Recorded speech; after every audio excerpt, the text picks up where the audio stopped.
2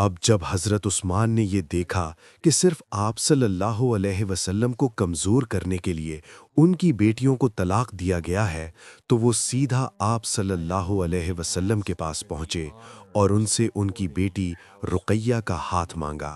اس طرح حضرت عثمان آپ صلی اللہ علیہ وسلم کے بہت ہی قریب ہو گئے۔ یہ دیکھ کر ان کا خاندان بنو امیہ آخر اور برداشت نہیں کر سکا،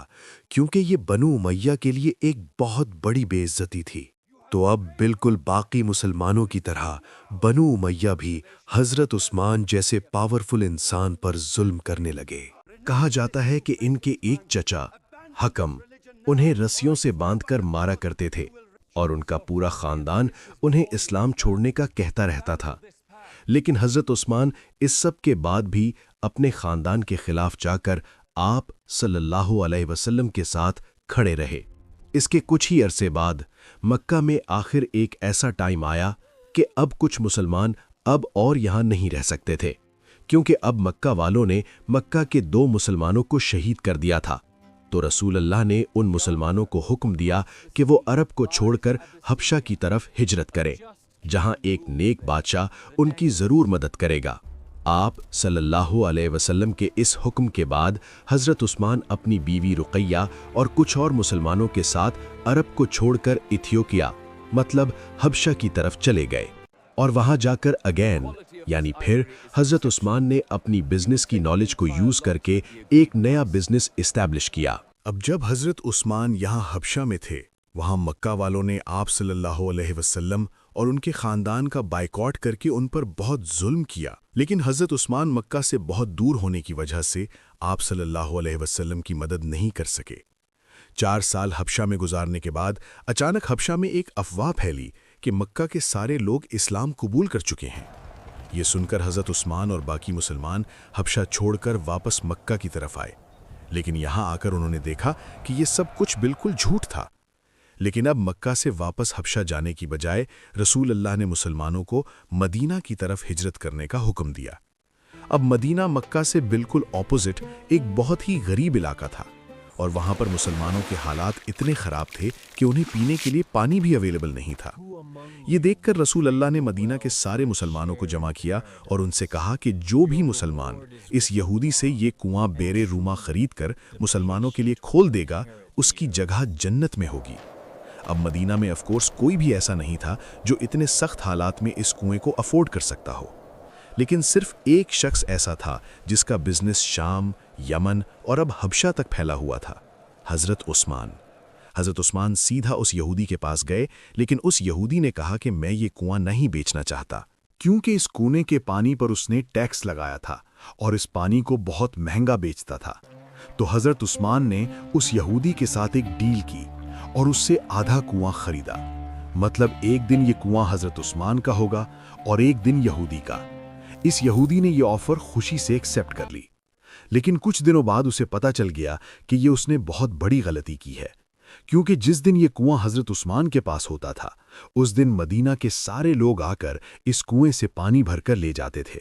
اور اگلے دن یہودی کے پاس کوئی بھی پانی لینے کے لیے نہیں آتا تھا، مطلب اس کنویں سے یہودی کی کمائی بالکل ختم ہو چکی تھی۔ تو اس یہودی نے حضرت عثمان کے پاس آ کر مجبوراً انہیں سارا کنواں بیچ دیا، اور اس طرح حضرت عثمان نے 20,000 درہم میں یہ کنواں خرید کر مسلمانوں کے لیے ڈونیٹ کر دیا۔ یہ حضرت عثمان کی اتنی بڑی ڈونیشن تھی کہ اسے آج تک پوری دنیا یاد کرتی ہے، کیونکہ یہ کنواں اور اس کے پاس زمین آج تک حضرت عثمان کے نام پر سعودی عرب میں رجسٹرڈ ہے، اور اس کنویں اور اس کے آس پاس زمین سے جتنی انکم آتی ہے، اس سے حضرت عثمان کے نام پر ہی مدینہ میں ایک بہت بڑا ہوٹل بنایا گیا ہے۔ یہ ہوٹل ہر سال حضرت عثمان کے نام پر 50 ملین ریال کماتا ہے، 5 کروڑ ریال، جو آلموسٹ 400 کروڑ روپے بنتے ہیں، جسے پورا کا پورا غریبوں میں تقسیم کر دیا جاتا ہے۔ مطلب حضرت عثمان واحد صحابی ہیں جن کے نام سے آج تک اللہ کی راہ میں کروڑوں دیے جاتے ہیں۔ یہ کنواں خریدنے کے کچھ ہی عرصے بعد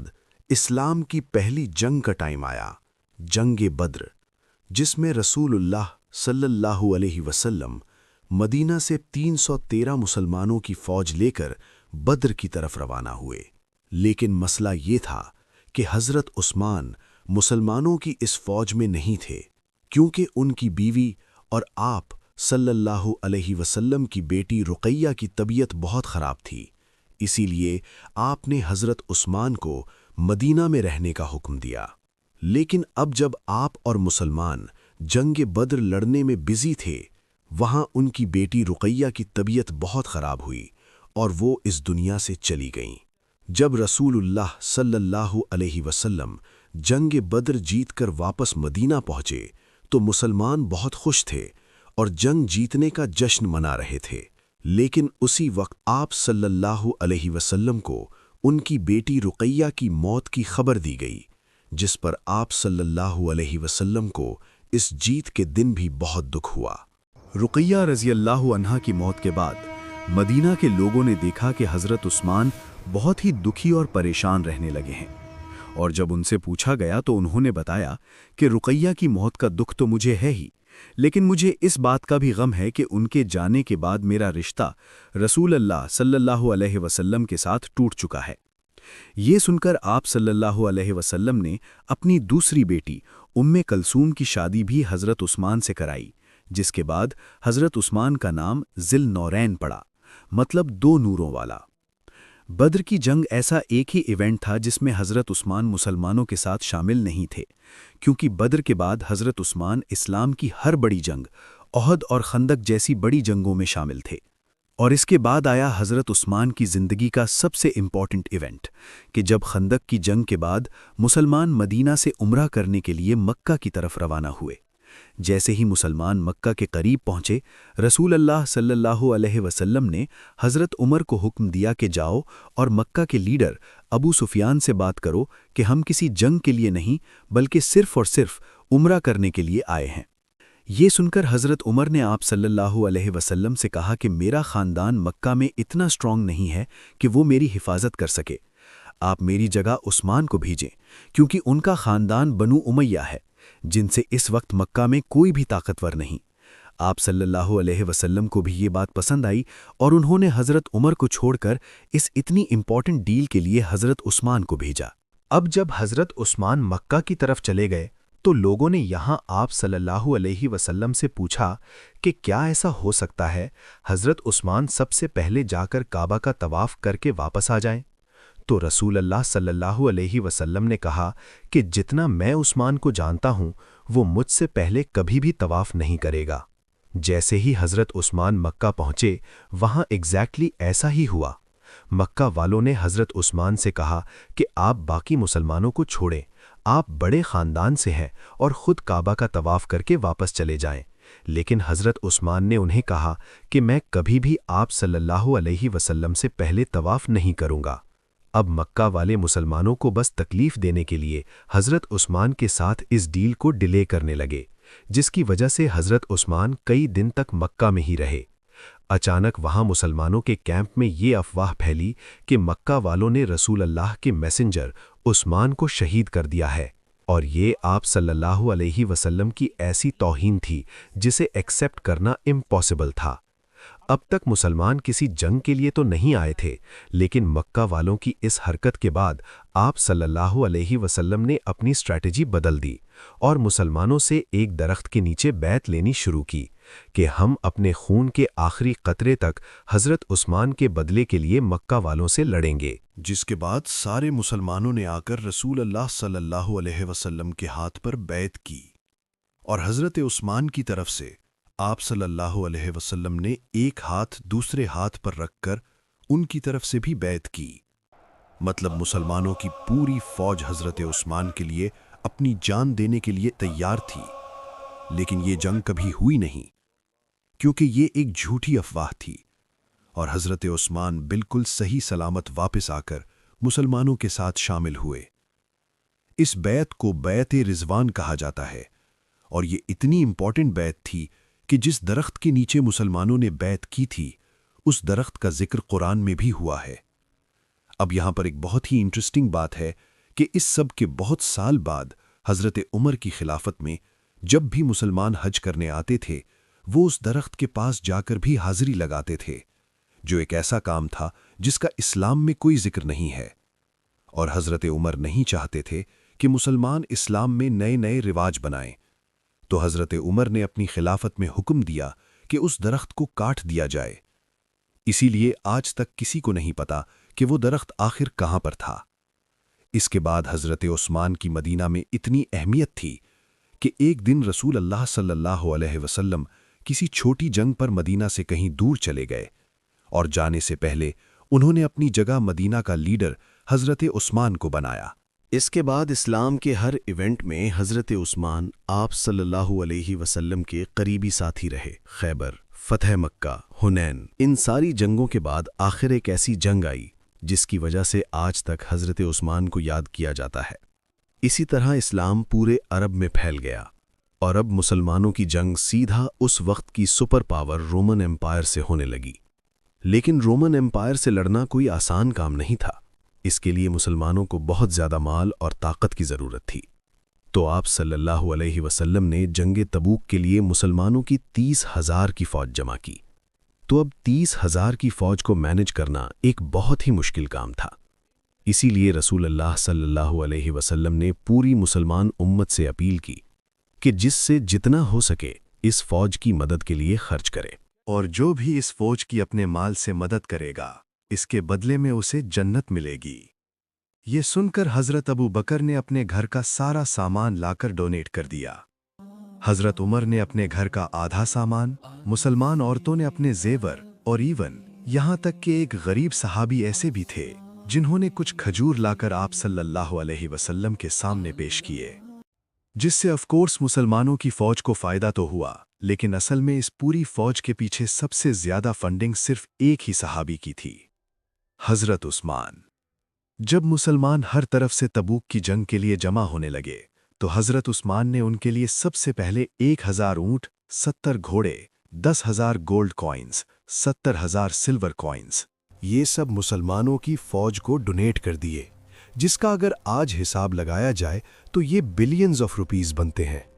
رسول اللہ صلی اللہ علیہ وسلم نے ان سکوں کو اپنے ہاتھ میں پکڑ کر کہا، آج کے بعد عثمان جو بھی کرے اسے کوئی نقصان نہیں ہوگا۔ حضرت عثمان اور باقی مسلمانوں کی مدد سے مسلمانوں کی فوج مدینہ سے رومن ایمپائر کی طرف روانہ ہوئی، لیکن یہ فوج اتنی بڑی تھی کہ صرف اس کے کھانے پینے کا خرچہ بھی بہت بڑا تھا، اور کچھ ہی دنوں بعد اس فوج کے کھانے پینے کا سامان ختم ہونے لگا، اور لوگ رسول اللہ صلی اللہ علیہ وسلم کی طرف مدد کے لیے دیکھنے لگے۔ یہ دیکھ کر حضرت عثمان فل سپیڈ گئے اور ایک بار پھر کئی اونٹوں کو کھانے پینے کی چیزوں سے بھر کر مسلمانوں کی فوج کی طرف لے کر آئے۔ جب آپ صلی اللہ علیہ وسلم نے حضرت عثمان کے اس قافلے کو دور سے آتا ہوا دیکھا تو وہ بہت خوش ہوئے، اور انہوں نے لوگوں سے کہا کہ وہ دیکھو، تمہاری مدد کے لیے سرخ اونٹ سامان لا رہے ہیں۔ اور جیسے ہی یہ قافلہ پہنچا، آپ صلی اللہ علیہ وسلم نے اللہ سے دعا کی کہ یا اللہ، میں عثمان سے خوش ہوں اور آپ بھی عثمان سے راضی ہوں۔ اب مسئلہ یہ تھا کہ جیسے ہی مسلمان تبوک کی جنگ کے لیے پہنچے، رومن ایمپائر کی فوج پہلے ہی وہاں سے بھاگ چکی تھی، مطلب کوئی جنگ ہوئی ہی نہیں۔ تو اب چاہیے تو یہ تھا کہ حضرت عثمان اپنا سارا ڈونیٹ کیا ہوا مال مسلمانوں کی فوج سے واپس لے لیتے، لیکن انہوں نے ایسا نہیں کیا، اور جنگ نہ ہونے کے باوجود بھی اپنا یہ سارا مال مدینہ کی ریاست کو ڈونیٹ کر دیا۔ اس طرح آپ صلی اللہ علیہ وسلم اپنے آخری دن تک حضرت عثمان سے خوش رہے۔ اسی لیے ان کی وفات کے بعد اسلام کے پہلے خلیفہ ابو بکر رضی اللہ نے حضرت عثمان کو اپنا بڑا منسٹر بنایا، اور حضرت عثمان اسی طرح اپنے بزنسز کی طاقت سے مسلمانوں کی اس خلافت کو سپورٹ کرتے رہے، جس کے بعد حضرت عمر کی خلافت میں بھی حضرت عثمان ان کے سب سے بڑے منسٹرز میں سے رہے۔ لیکن جیسے ہی حضرت عمر کی شہادت کے بعد حضرت عثمان مسلمانوں کے خلیفہ بنے، رومن اور پرشین ایمپائر کے بادشاہوں کو سمجھ آ گئی کہ یہی ٹائم ہے مسلمانوں کی اس خلافت کو ختم کرنے کا، اور انہوں نے مسلمانوں کی اس خلافت پر ہر طرف سے حملہ کر دیا۔ تو اب حضرت عثمان نے یہ پروف کرنا تھا کہ وہ حضرت عمر کی اس اتنی بڑی خلافت کو ڈیفینڈ کر سکتے ہیں یا نہیں۔